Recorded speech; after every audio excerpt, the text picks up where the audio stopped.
శారద గారు ఈరోజు మాకు ఏ టెక్నిక్ గురించి చెప్పబోతున్నారు? మీకు ఒక సింపుల్ టెక్నిక్ చూపిస్తాను మేడం. ఆ సింపుల్ టెక్నిక్ ద్వారా మనుషుల్లో ప్రేమ, అభిమానాలు ఎలా ఉండాలి, వాటి కోసం మనము పరిగెత్తాల్సిన అవసరం లేదు. మన బిహేవియరు, మన విధానము ఒక్కొక్కసారి బాగున్నా కూడా ఎదుట వ్యక్తి మనకు నచ్చరు.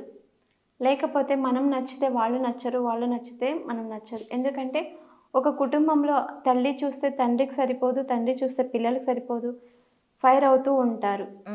అన్యోన్యంగా అనేదే ఉండరు. అలాంటి ఫ్యామిలీ అట్మాస్ఫియర్లో ఎవరైనా ఉన్నా కూడా పిల్లల్ని మోటివేట్ చేసుకోవాలి. వాళ్ళ పిల్లల్ని వాళ్ళు మార్చుకోవాలి. వాళ్ళు మాట వినలేదనుకోండి, మంచి మంచి మోటివేటర్స్ దగ్గర తీసుకెళ్ళాలి. లేకపోతే మోటివేషన్ స్పీచెస్ ఉంటాయి కదా, అవి ఇప్పిస్తూ ఉండాలి.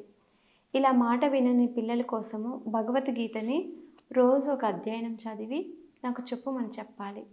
ఎందుకంటే మన కల్చర్ మనము నేర్పించాలి పిల్లలకి. అది ఎంత పెద్ద పొజిషన్ అని తీసుకెళ్తుందంటే భగవద్గీత చదవడం ద్వారా పిల్లల్లో జ్ఞాపక శక్తి పెరుగుతుంది. ఒక్కొక్క గీతలో ఒక్కొక్క సారాంశం ఉంటుంది. ఆ సారాంశాన్ని అర్థంతో సహా చదివి వివరించే విధంగా పిల్లలు తయారవుతారు. దానివల్ల వాళ్ళకు జ్ఞాన సంపద పెరుగుతుంది. ఎంత చదువుపరమైన సబ్జెక్ట్ ఉన్నా కూడా, ఉద్యోగపరమైన సబ్జెక్ట్ ఉన్నా, మన ఫ్యామిలీ పరమైన సబ్జెక్ట్ ఉన్నా, లోకంపరమైన సబ్జెక్ట్ ఉన్నా, ఒక్కొక్కసారి తెలిసి తెలియక ఎలా పడితే అలా మాట్లాడేస్తుంటారు. ఏది పడితే అది అనేస్తుంటారు. వీళ్ళు పేరెంట్సా, నా ఫ్రెండ్సా అని కూడా ఆలోచన చేయరు పిల్లలు. అలా తయారవుతుంది అని అనిపించింది అనుకోండి, ఒక గీత బుక్ తీసియండి వాళ్ళకు.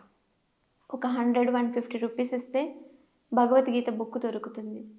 ఆ భగవద్గీత బుక్ని తీసుకొని ఇంగ్లీష్ వర్షన్లో కూడా దొరుకుతుంది. అన్ని వర్షన్లో దొరుకుతాయి. మనకు ఆ బుక్ తీసుకొని ఆ ఒక గీతా సారాంశాన్ని ఒక్క అధ్యయనం, రోజుకొక అధ్యయనం, ఎక్కువ వద్దు, ఒక అధ్యయనం చదువు. దానికి తెలుగు సారాంశం కూడా ఉంటుంది. అది కూడా సాంస్క్రిట్లో ఉంటుంది, తెలుగులో ఉంటుంది, అన్ని భాషల్లోనూ దొరుకుతుంది. దాని అర్థం తెలుసుకొని ప్రవర్తించు ప్రతిరోజు అని చెప్పాలి. నువ్వు చదివిన తర్వాత నాకు చెప్పు, ఏమి అర్థమైంది నీకు, ఏమైనా అర్థం కాకపోతే నేను ఎక్స్ప్లెయిన్ చేస్తానని ప్రతిరోజు చెప్పాలి. ఎందుకంటే మేడం, శ్రీకృష్ణ పరమాత్ముడు చాలా అవతారాలు ఎత్తాడు కదా. ఆ అవతారాల్లో చెప్పారు 16,000 మంది గోపికలు ఉన్నారు, 16,000 మందిని పెళ్లి చేసుకున్నారు అని. అది కరెక్ట్ కాదు మేడం. లోక కళ్యాణార్థమైన అంతమంది ఉన్నట్టు క్రియేట్ చేశారు. కానీ లోక కళ్యాణార్థం మాత్రమే ఆయనకున్నది ఒకే భార్యని, ఒక్క భార్యనే ఉంది ఆమెకి, రుక్మిణీదేవి. ఆమె అంటే ఆయనకి ప్రాణం.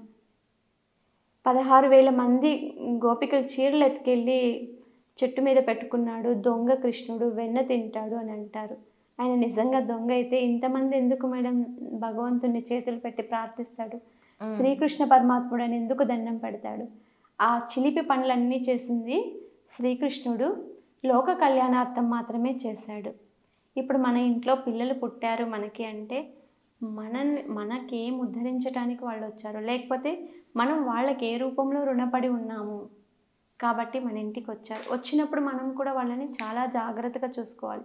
ఇప్పుడు నేను ఒక బిడ్డకు తల్లి అయ్యాను అనుకోండి, తల్లి బాధ్యత వాళ్ళకి తెలియాలి, బిడ్డ బాధ్యత కూడా నాకు తెలియాలి. ఒకరికొకరు రెస్పెక్ట్ ఇచ్చుకుంటూ ఉండాలి. ఎందుకు పుట్టాం మనము, ఎందుకు వాళ్ళు డిసిషన్ తీసుకోవచ్చు కదా.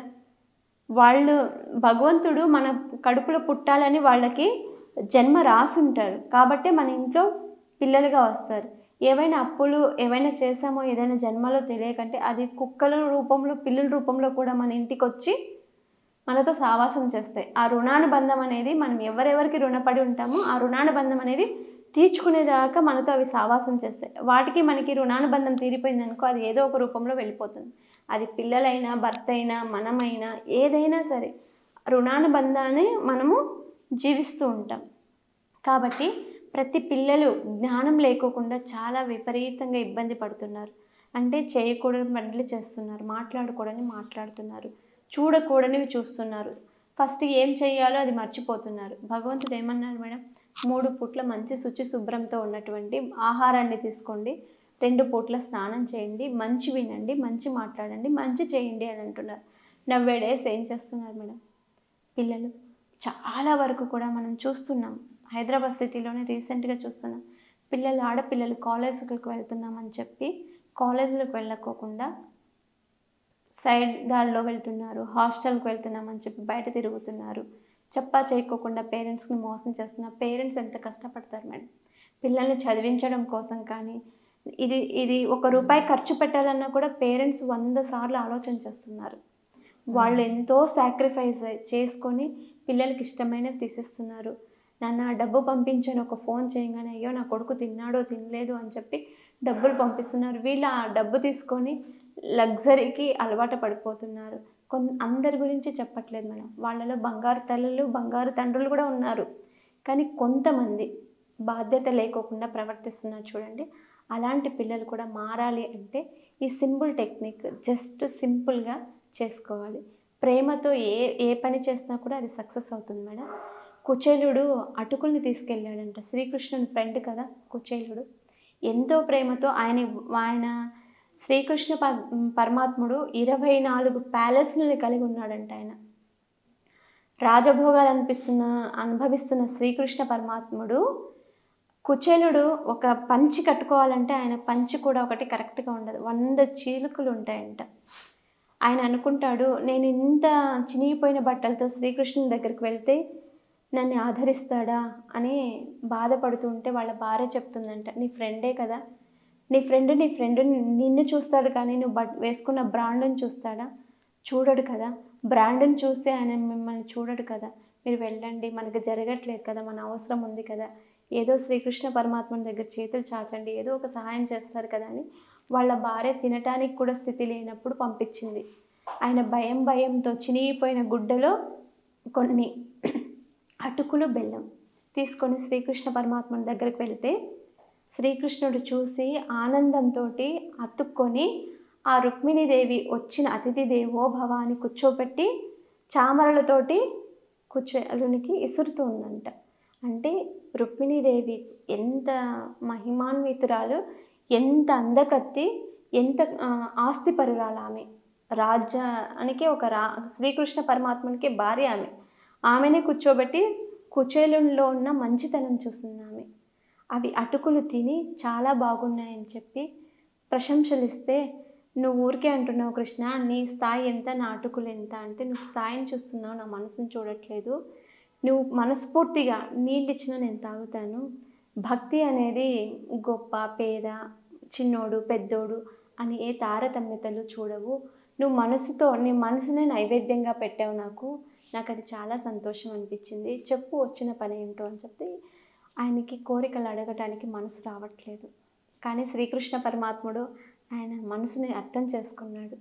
సరే మరి అడుగు, ఏం కావాలో చెప్పు అంటే, ఏమీ వద్దు నిన్ను చూసి వెళ్దామని చెప్దామని అటుకులు ఇచ్చేసి వెళ్ళిపోయారంట. అవి తిని ఆయన ఇంటికి వెళ్ళే లోపల ఆయన ఇల్లు మొత్తం భోగ భాగ్యాలకి ధనధాన్యాలకి, భార్య అయితే పట్టు వస్త్రాలతో బంగారంతో దగదగా మెరుసుకుంటూ బయటికి వస్తుందంట ఆయన వెళ్ళే లోపల. అంటే భగవంతుడు ఎంత నమ్మితే అంత మెరాకిల్స్ చేస్తూ ఉంటాడు. పిల్లలకు కూడా ఆధ్యాత్మికత అనేది కొంచెం అలవాటు చేయాలి. ఫాస్ట్ జనరేషన్ ఎంత అవసరమో, ఎక్కడ అవసరమో అక్కడ వరకే యూజ్ చేయాలి. కానీ దాంట్లో పడి పిల్లలు ర్యాష్గా తయారవ్వడం, చేయకూడని పనులు చేయడం, పాపాన్ని పెంచుకోవడం, దాన్ని కూడా మళ్ళీ వాళ్ళ పిల్లలకే కన్వర్ట్ చేస్తారు. వాళ్ళ పిల్లలకే వెళ్తుంది. ఈ పాప పుణ్యాల గురించి వివరించడం, పిల్లల్ని మోటివేట్ చేయడం, ఇలాంటివన్నీ చేస్తూ మేడం ఎవరైనా పిల్లలు అలా వినట్లేదు అనుకోండి, ఈ సింబల్ని డ్రా చేసి వాళ్ళు పడుకునే ప్లేస్లో కానీ, చదువుకునే ప్లేస్లో కానీ, ఆడుకునే ప్లేస్లో కానీ, ఎక్కడ వాళ్ళు ఎక్కువ చూస్తుంటారో తిరుగుతుంటారో అలాంటి ప్లేస్లో ఇది స్టిక్కర్ లాగా అతికిచ్చేయండి. వాళ్ళలో మార్పు అనేది కంపల్సరీగా వస్తుంది. నెగిటివిటీ వాళ్ళంతకు వాళ్ళే తగ్గిపోతారు. ఇవి చదవడము, భగవద్గీత, రామాయణం, ఏ దేవుడు ఇష్టమో వాళ్ళకు ఆ దేవుడు ఒక శ్లోకాన్ని చదివించండి. ప్రతిరోజు చదివి పడుకోండి అని చెప్పి book readings, motivation books reading అలవాటు చేయండి. ఖచ్చితంగా సక్సెస్ అవుతుంది. ఈ సింబల్ కూడా ఆ బుక్ మీరే కొనివ్వండి. ఎవరైనా కానీ ఒక బుక్ కొనివ్వండి పిల్లలకి. ఆ కొని ఇచ్చి దానికి సింబల్ పెట్టి వాళ్ళకి ఇవ్వండి. వాళ్ళలో చేంజ్ అనేది మీరు లాస్ట్ ఇయర్కి మీరే చూస్తారు. చాలా అంటే చాలా చేంజ్ అవుతారు. పాజిటివ్గా తయారవుతారు పిల్లలంతా కూడా. మా మదర్ మాట వినాలి, మా ఫాదర్ మాట వినాలి, మేము ఇలా చదువుకోవాలి, ఇలా మా బిహేవియర్ ఇలా మార్చుకోవాలి, దీనివల్ల వాళ్ళు ఇబ్బంది పడుతున్నారు, ఇబ్బంది పెట్టకూడదు అని వాళ్ళకు వాళ్ళే చదువుకుంటారు, వాళ్ళకు వాళ్ళే అర్థం చేసుకుంటారు, మన మీద ఫైర్ అవ్వరు. ఇది మంచి టెక్నిక్ మేడం. ఈ సింబల్ని డ్రా చేయండి. ఇక్కడ 4 లైన్స్ డ్రా చేయండి, ఇలా నిలువున, ఇలా ఓకే. ఇలా డ్రా చేసి వాళ్ళు ఎక్కడెక్కడ చదువుకుంటుంటారు, రాసుకుంటారు, వాళ్ళు ఎక్కడ బిజీగా తిరుగుతుంటారు, లేకపోతే మీరు ఒక బుక్ తీసిస్తారు కదా చదవండి అని, ఆ బుక్ స్టిక్ చేసి ఇచ్చేసేయండి. ఇది ఏంటి ఏమని కూడా వాళ్ళకి చెప్పాల్సిన అవసరం లేదు. జస్ట్ సింబల్ రాసేయండి, నేను చెప్పినట్టు చేయండి. 100% పిల్లలు మీ మాట వింటారు. ఎవరి పిల్లలైనా ఈ సమస్యతో ప్రాబ్లం ఫేస్ చేస్తుంటారు, అలాంటి వాళ్ళందరికీ కూడా జరుగుతుంది. Okay ma'am, thank you very much.